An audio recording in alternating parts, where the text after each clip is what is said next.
आमदार भास्कर शेठ जाधव यांचं नाव विरोधी पक्षनेते पदासाठी निश्चित केल्याबद्दल शिवसेना पक्षप्रमुखांचे आभार व्यक्त करतो, असे तालुका प्रमुख सचिन बाईत यांनी म्हटलंय। विद्यमान सरकारने चालू अधिवेशनामध्ये भास्कररावांच्या विरोधी पक्षनेते लवकर घोषणा करावी व कोकणाला होळी व शिमग्याची भेट द्यावी असं आवाहन केलंय। जिल्ह्यामध्ये अनेक ठिकाणी पक्षप्रवेश जरी झाले तरी गुहागरचा विधानसभा मतदारसंघातील शिवसैनिक हा निश्चितच कुठल्याही आणि त्या पक्षात जाणार नाही, तो जागेवरच ठाम राहील।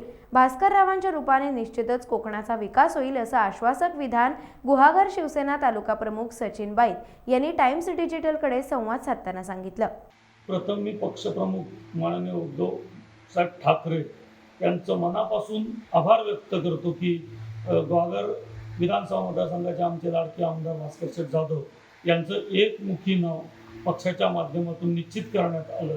त्याचप्रमाणे मी सध्याच्या सरकारला विनंती करेन की विरोधी पक्ष नेते पदाचा जो विषय आहे तो लवकर पटलावर आणून त्यावरती चर्चा घडवून माननीय आमदार भास्कर शेठ जाधव यांची विरोधी पक्ष नेतेपदी लवकरात लवकर निवड करून समस्त कोकणवासियांना होळीची शिमग्याची मोठी भेट मिळावी हीच या सरकारकडून माफक अपेक्षा करतो।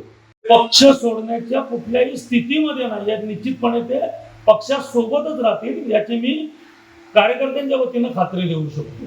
रत्नागिरी जिल्ह्यामधून अनेक पक्षप्रवेश झाले तरी गुहागर विधानसभा मतदारसंघातून अन्यत्र कुठल्याही पक्षामध्ये आमचे कार्यकर्ते गेलेले दिसत नाहीत। पण मी ठामपणे सांगतो की गुहागर तालुक्यामधील आमचा कुठलाही कार्यकर्ता आज सुद्धा कुठल्याही पक्षात जाणार नाही अशा पद्धतीची सर्वांची मानसिकता असल्यामुळे गुहागर तालुका हा अभेद्यच राहील हे मी निर्विवादपणे सांगू शकतो।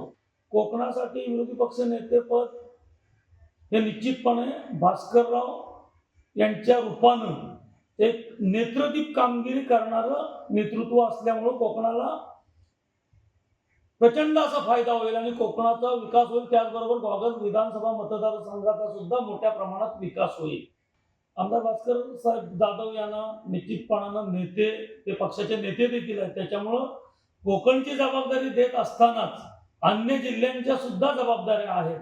त्याच्यामुळं त्यांच्याकडे जरी जबाबदारी असली तरी कार्यकर्ते म्हणून आम्हाला जे आमचे नेते भास्कर शेठ जाधव ज्या जबाबदाऱ्या देतील त्या सुद्धा आम्ही नीटनेटक्या पाडू आणि साहेबांना महाराष्ट्रभर विरोधी पक्ष नेतेपदाचं काम करण्यासाठी आम्ही त्यांना जास्तीत जास्त सहकार्य करू, जेणेकरून ते मतदारसंघात अडकणार नाहीत। ही सुद्धा आम्ही या निमित्तानं भास्कर टाइम्स डिजिटलला लाईक करा, शेअर करा, सबस्क्राईब करा आणि बेल आयकॉन दाबायला विसरू नका। Times digital.